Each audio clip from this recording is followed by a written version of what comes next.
Hello everybody, it is Wednesday, Louise here for hashtag Wellbeing Wednesday and hashtag 1 Minute Well.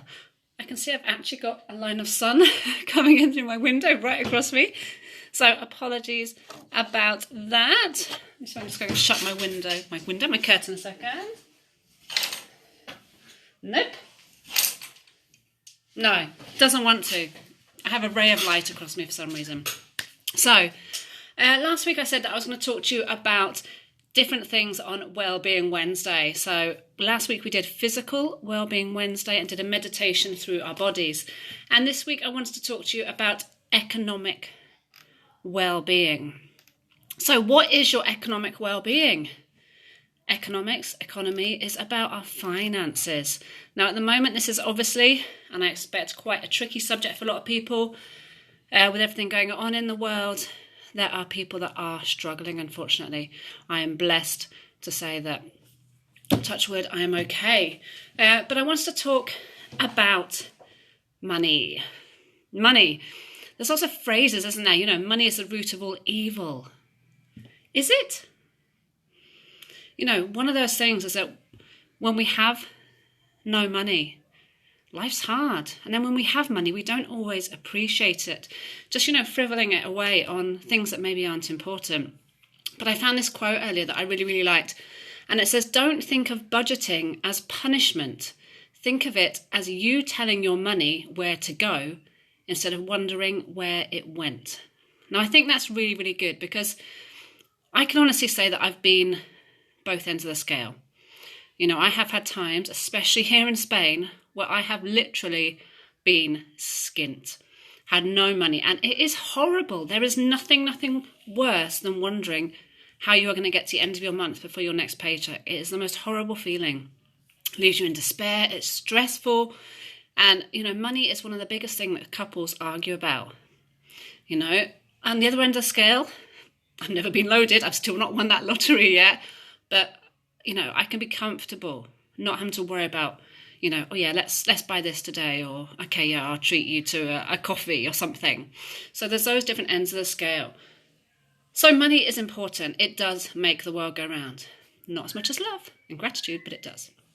So I wanted to talk about a few different things today about finances and how we can work with our finances and try and get the best out of them, really. So the first thing I want to think about is debt. A lot of people have debt. I've been there. I am thankful that last year I actually paid off my credit card, a credit card that was hanging over me. And my God, it was such a relief. Now, I could have gone on paying the minimum every month as I'd been doing. But what I did actually was I paid as much as I could. It was horrible. It meant that I didn't have much money for anything else. But it meant that I paid it off so much quicker. And actually, I was saving money in the long run because I wasn't getting all that high interest. It's like 20% interest on a credit card. So if you have debts, prioritize paying them back. This is so important. Something else. Once you've paid off as much as you can to your debts, try and put a little bit aside every month. Try and save a little bit. This is paying you for your future. Okay, maybe you can only put aside €10 a month. Whether you pop it in a little pot, whether you put it under your mattress, whether you put it into a bank account, if you can save anything, try, because your future self will thank you for it. There is a saying about digging your well before you need it. And this is it, dig your well. Put some savings aside because you never ever know when you're going to need that extra bit of cash. Budgeting. Okay. Again, this is something when I had no money, I budgeted to the penny. I had a spreadsheet. That's how organised I was. I love spreadsheets. I love lists. But I had a spreadsheet and I had on it when my rent was going out, how much it was, how much my electricity bills were, how much I was spending on gas, how much my telephone bill was, how much my internet bill was. And I would budget. Because if you don't know where your money's going, then you don't know where you can cut back and where you can save. So manage that budget. Okay, like I say, you have some things that go out every month. Your rent does, your electricity does. But budget so you know about other things. Certain months you have birthdays. budget for those birthdays. Insurance, twice a year, 4 times a year, whatever it is. Budget it, find what the total is, split it by 12 so you know how much you've got to keep in your bank account for that every month. So when it comes out, it doesn't come as a massive surprise. Okay, and be clever. There are so many alternative companies out there now. I changed to a different electric company and I saved about €40 a month. That's a lot of money over a year. So, be clever. Look around, see what other suppliers there are. Mobile phones, internet. There's loads of different suppliers for all different things. So check them out and see where you can save money. With your insurance companies, go back to them and say, I found a better deal.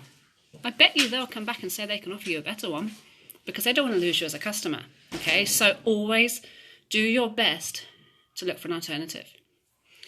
Something else, check your bank account. When was the last time you checked your bank account? Do you know what all the direct debits are for? Or is there something coming out and you've actually got no idea what it is? Do you need all those subscriptions? Do you have maybe Amazon Prime and don't actually really use it? Do you pay for magazine subscription? I don't know. But is there something that you pay for that actually you don't really need? You could do without it. Or maybe you could lessen it. Maybe you have a TV system that you pay for and actually you don't really need all those channels. Maybe your mobile phone, you don't really need that high service. Okay, so check your direct debits. See what's in there. See what's coming out. Do you know everything that's going in and out of your bank account? Okay, because this is so important. There are things that come out and sometimes people have no idea what they are. Strangely enough, nothing ever goes in. Something else, create more income. Not always easy to do, but what unwanted items do you have in your loft, in your garage, that maybe you don't need anymore, that you could just get rid of, that you could sell? Okay, there are always second-hand sites, especially now with Facebook. You've got the market site. It's brilliant. It's awesome. I love it. There's car boot sales that you can go to. I did one a couple of years ago. Got rid of loads of the children's toys that they just didn't play with anymore. Didn't make tons of money, but it cleared some space and I got some cash. All that helps. What else can you do? Have a hobby that's profitable. Maybe you can make some kind of arts and crafts, jewellery, and sell it. Maybe you can make cakes and sell it. Maybe you can take a side hustle like I do. There's so many ways that you can earn an extra income. Okay, maybe you can help people out and do their shopping. Do a bit of cleaning. There's always people that have money that are willing to pay people who don't for extra little jobs. Finally, treat yourself. Whether it's £5 for you and your partner to go out for a cuppa somewhere. Maybe you're at the supermarket and you've seen a t-shirt or something on sale that you like. Treat yourself once a month. Now, I don't mean take a holiday to the Maldives. I don't mean go and buy an expensive spa day.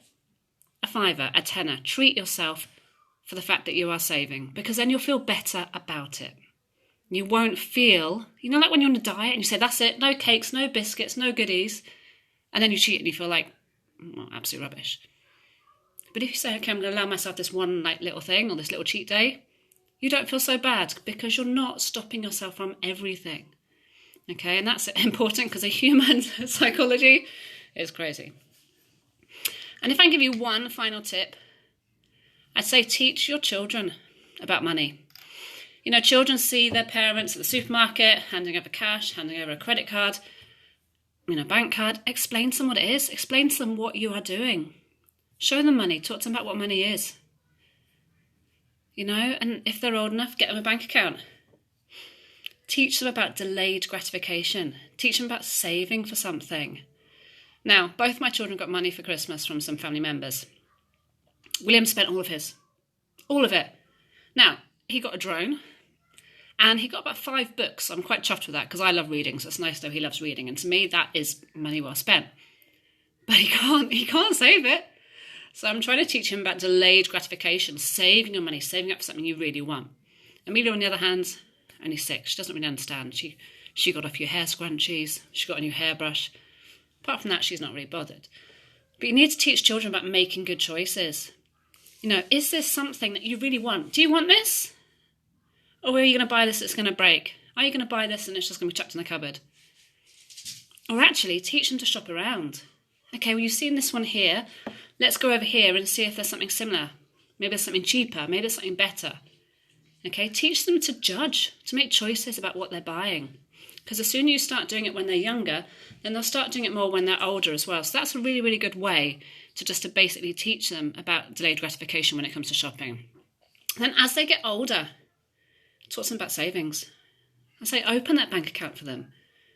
When they earn their pocket money, when they get birthday money, Christmas money, let them have a percentage and then put the rest in the bank. Because when they're old enough and they want a car or driving lessons, they'll thank you for it. You know, teach them about that compound effect of saving. The sooner you start, the more you'll have. And as they get older again, talk about credit cards. I've had one. It's gotten me out of a bad place, but geez, they're dangerous. They're not good things. I'd never recommend anyone getting a credit card, ever. You know, teach them about the dangers of credit cards. Teach them about online shopping. It's awesome. We all use Amazon. But teach them about the dangers of online shopping, identity theft. Okay, there's an age for when all of this is appropriate. But I think teaching our children about money and finances is something that's so important that schools don't really do. And I say that as a primary school teacher, ex-primary school teacher. So I hope this has been helpful. Go and check your bank statements. Go and think about where you can make some savings on direct debits. Think about budgeting. Do you budget? Think about paying off more of your debts than you already are if you have some. And think about a little treat for yourself. Just a little one. Anyway, thanks for tuning in, folks. I hope this has been helpful. If it has, please feel free to give me some likes or some love hearts, or feel free to tag anyone or share if you think it's helpful to somebody. In the meantime, take care and remember, be grateful. Bye.